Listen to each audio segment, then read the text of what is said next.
Donc je suis Erika Dupont, hein, je suis docteur dans le domaine de l'histoire de l'art et ça fait 2 ans. J'ai eu un parcours assez compliqué puisque j'ai commencé sans financement et j'ai terminé ma thèse avec un financement hyper prestigieux. Donc autant dire que le chemin parcouru pendant la thèse a été intense et c'est ce qui m'a poussée en fait à la sortie du doctorat à, à créer mon agence de conseil parce que j'ai envie de conseiller. Je pense que j'ai vécu à peu près tous les problèmes qu'on puisse rencontrer au cours d'un parcours et je suis devenue un peu experte des solutions qu'il peut y avoir.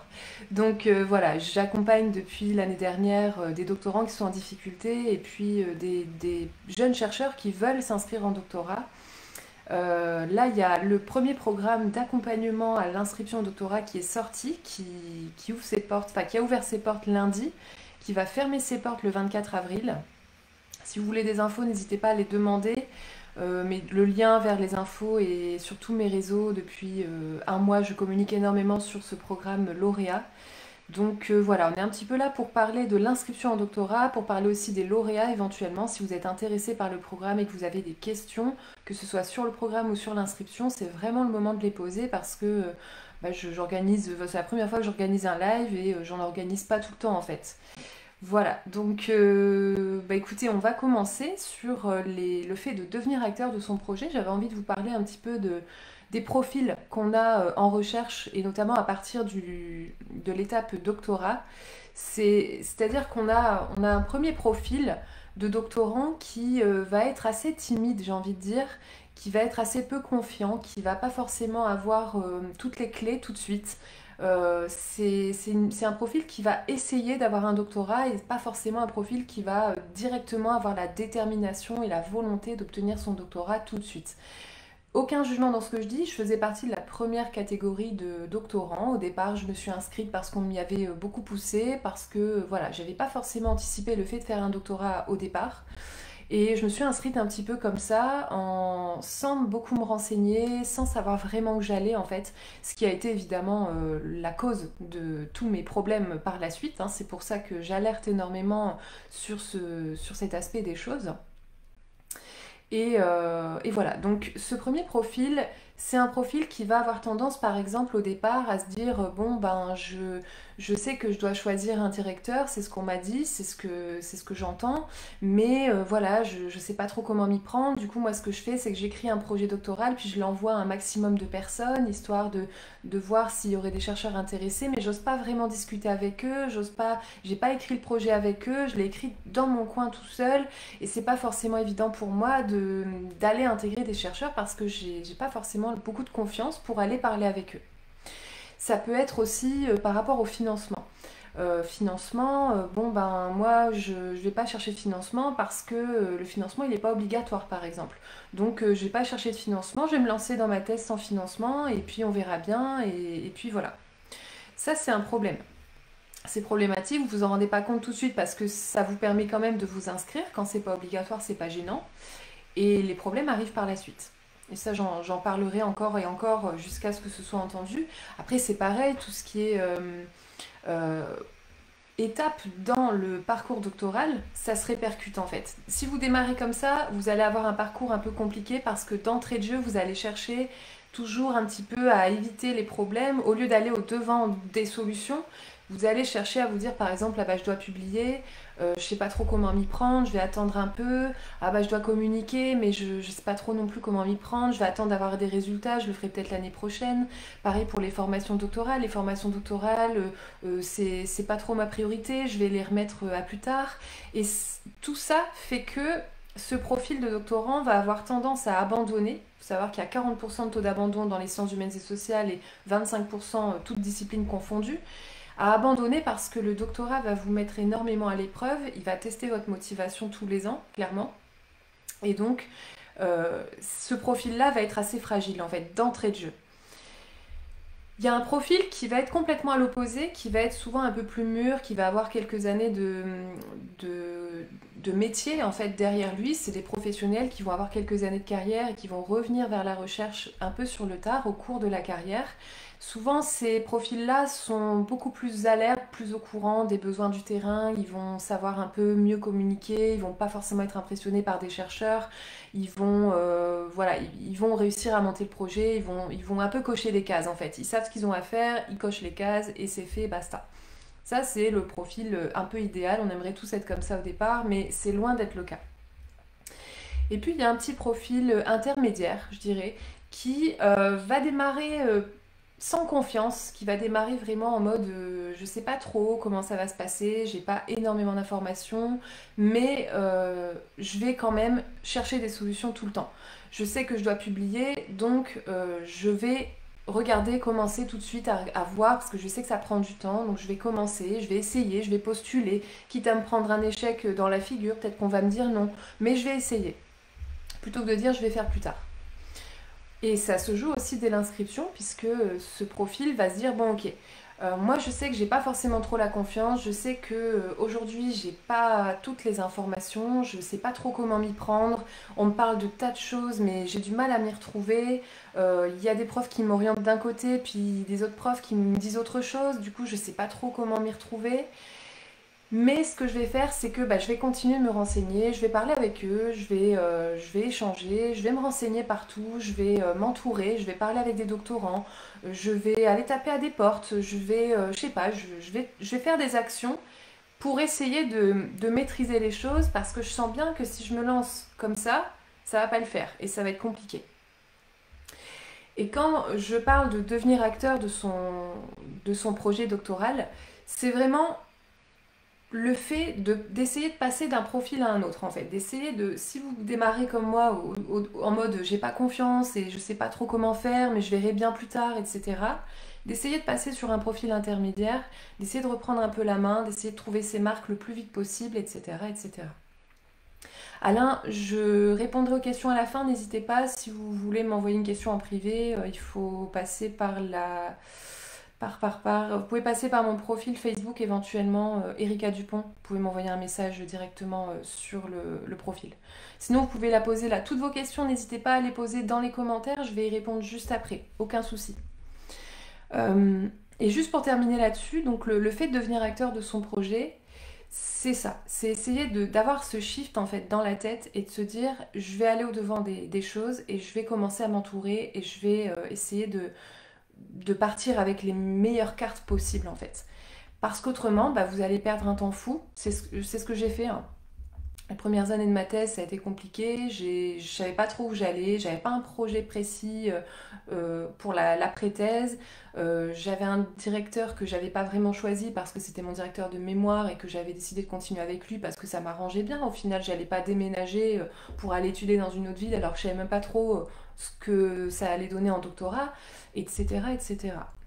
Donc voilà, essayez d'être au clair, vous, au maximum déjà, avec, tiens, je suis plutôt quel profil? Je suis expérimentée, j'ai pas d'expérience, est-ce que j'ai tendance à aller chercher des solutions ou à plutôt contourner les problèmes?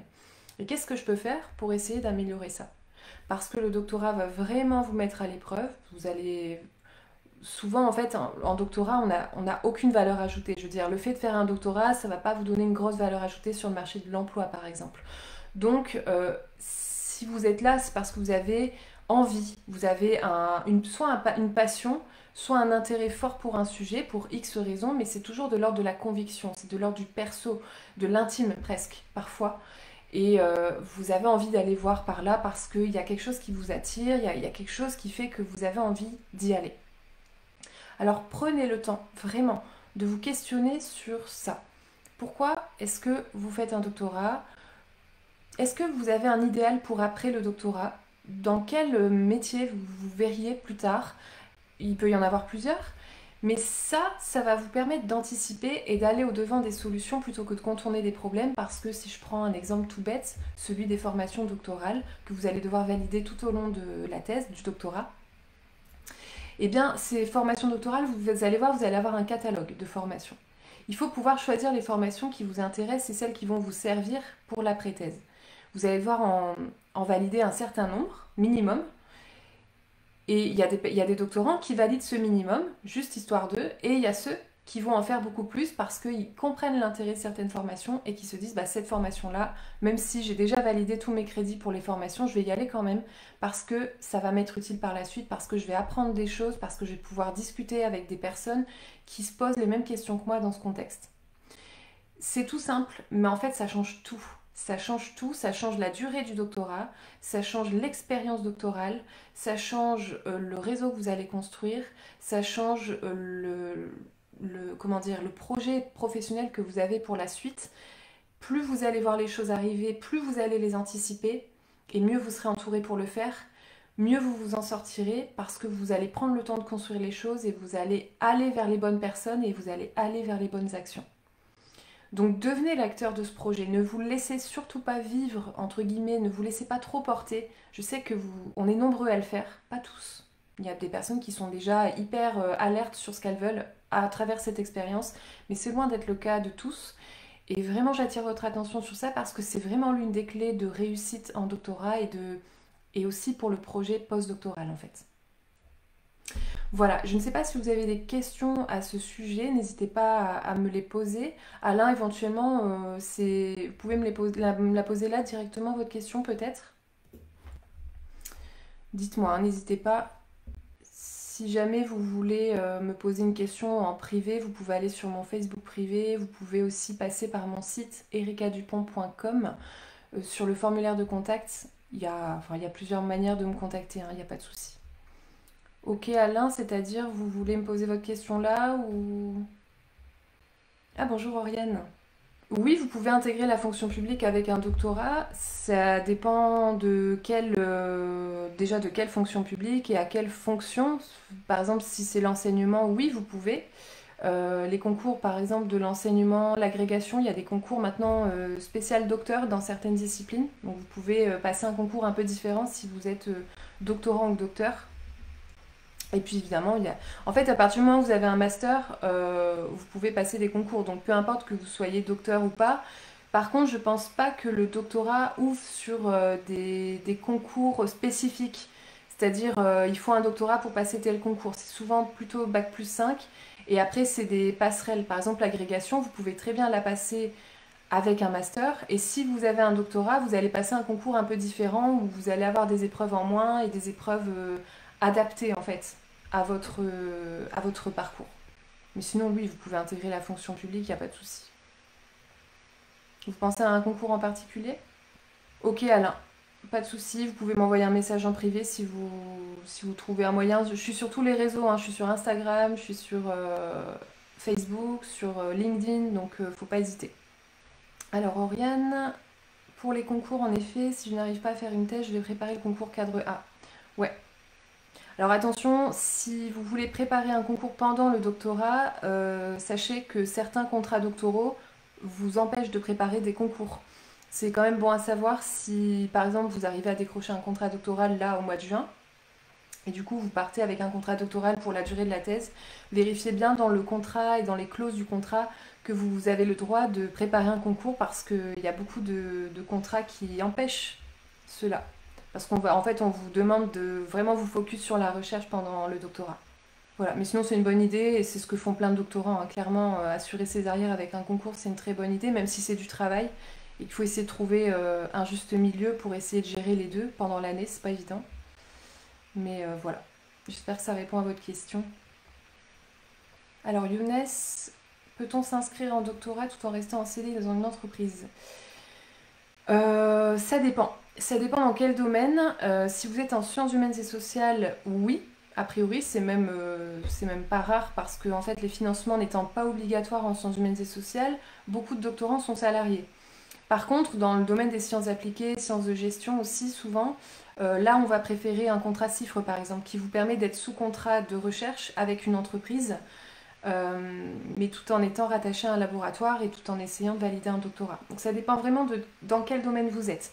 Si vous êtes en sciences appliquées, on va vous demander obligatoirement un financement doctoral et donc dans ce cas-là, vous ne pouvez pas cumuler deux contrats de travail. Oriane, le contrat doctoral c'est en juin, je pensais que c'était septembre pour s'inscrire. Non, en fait, le contrat doctoral en général, il faut déposer les dossiers courants en mai. Et une fois que c'est fait, vous allez être auditionné. Alors, ils auditionnent pas toujours tout le monde, mais en général, ils auditionnent tous ceux qui postulent. Parfois, il y a une présélection sur dossier. Si vous êtes auditionné, ce sera au mois de juin. Ils savent, voilà, il y a rarement des contrats doctoraux qui sont attribués au mois de septembre. C'est plutôt avant les vacances d'été. Ok Younes, bah, sciences humaines et sociales, ça devrait être bon. Faites attention quand même, en psychologie par exemple, il y a des domaines ou en droit où ça peut poser problème parce que les laboratoires demandent des financements, mais sinon aucun souci. Par contre, c'est pas évident, je vous préviens, ça va être compliqué de cumuler les deux, hein. Vraiment. Faites attention parce que le doctorat c'est un travail à temps plein vraiment. Et si vous êtes à temps plein déjà sur un CDI, c'est pas du tout idéal. Ouais, Oriane, il faut absolument un directeur de thèse et un sujet validé par un labo parce que c'est par le directeur de thèse que vous allez pouvoir vous inscrire pour le concours du contrat doctoral. Et voilà, il faut que le projet doctoral soit validé par votre directeur, qu'il soit transmis au labo, et c'est le labo qui va ensuite transmettre à l'école doctorale qui, elle, organise le concours du contrat doctoral. Donc faites au plus tôt. Pour l'école doctorale, c'est-à-dire Aude, c'est-à-dire qu'on postule aux deux sans savoir si on les aura. Je suis désolée, je comprends pas la question. Vous parlez du contrat doctoral? Si possible, précisez-moi la question. Oui, Oriane, ça laisse peu de temps, ouais, ouais, ça laisse peu de temps. Il faut pas traîner du tout. Il faut que les projets soient béton le plus tôt possible. Puis renseignez-vous aussi, Oriane, si vous avez déjà une piste pour les directeurs, renseignez-vous rapidement parce qu'en fait, un directeur de thèse ne peut pas représenter plusieurs doctorants pour le contrat doctoral. Donc, si ça se trouve, vous allez trouver un directeur de thèse et quand vous allez lui demander de vous représenter pour le contrat, il va vous dire bah, je peux pas, je représente déjà quelqu'un d'autre, un autre doctorant, un autre projet. Donc, pensez bien tout de suite à demander si le directeur qui est intéressé par votre travaux peut concrètement vous soutenir pour un contrat. Pas de souci, Aude. Sur les sites, les inscriptions en école doctorale et pour l'obtention d'un contrat semblent avoir lieu au même moment. Ouais. En fait, les inscriptions en école doctorale sont ouvertes assez tard dans l'année. Elles vont se clôturer fin d'année, fin novembre, début décembre. Par contre, les contrats doctoraux, c'est les contrats de travail que l'école doctorale propose à certains doctorants, mais pas tous. Vous pouvez très bien vous inscrire à l'école doctorale en septembre ou en octobre ou en novembre sans contrat doctoral en fait, parce qu'il y a d'autres moyens de financer une thèse, ça peut être convention CIFRE, ça peut être bourse de recherche, ça peut être sans financement avec un contrat de travail autre. Et donc, peu importe, mais si vous voulez un contrat doctoral, c'est au mois de mai et juin que ça va se jouer dans les trois quarts, dans plus des trois quarts du temps en fait.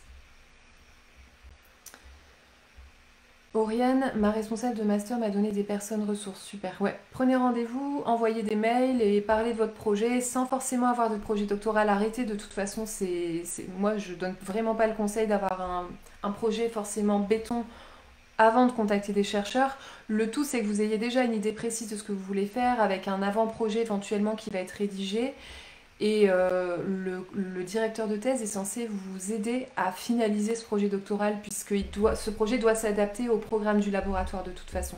Donc un même projet ne peut pas être envoyé à différents labos et intégré en l'état, c'est impossible. Donc ouais, prenez bien rendez-vous avec eux et demandez-leur s'ils seraient d'accord pour vous représenter et si on offre des contrats doctoraux dans votre domaine cette année. Parce que je sais dans quel domaine vous êtes et c'est pas le cas tous les ans, il n'y a pas des contrats dans tous les domaines en fait. En sciences humaines, c'est super rare. Pas de souci, Aude. J'espère que j'ai répondu à votre question, que c'est plus clair pour vous. En fait, l'école doctorale, c'est là où vous allez vous inscrire administrativement pour le doctorat. Donc, c'est pas forcément, c'est pas toujours connecté à un financement. J'attends encore un petit instant. Si jamais il y a d'autres questions, n'hésitez pas, c'est le moment. Mais sachez que demain, on fait une session spéciale foire aux questions. Je fais que ça, je réponds. J'ai reçu énormément de messages cette semaine, donc j'y répondrai demain. Et pareil, vous pourrez poser toutes vos questions dans les commentaires pendant que je parle et je réponds aux questions que j'ai reçues en privé. Comme ça, voilà, le but c'est qu'on fasse le tour d'un max de questions que vous pouvez vous poser en ce moment, quoi. Voilà, voilà. Bon, bah s'il n'y a plus de questions, s'il n'y a plus de questions, je vais vous laisser, chers amis. N'hésitez pas. Et bah écoutez, passez une très belle fin de journée. Je vous dis à demain pour le dernier live de la semaine. Et venez nombreux et faites tourner le message. Je vais publier le replay, donc si jamais vous regardez cette vidéo en replay, pareil, n'hésitez pas à mettre vos questions en commentaire pour que je puisse y répondre directement dans les commentaires, il n'y a aucun souci. Voilà, bah, je vous souhaite une très belle fin de journée et puis je vous dis à demain, salut, ciao ciao.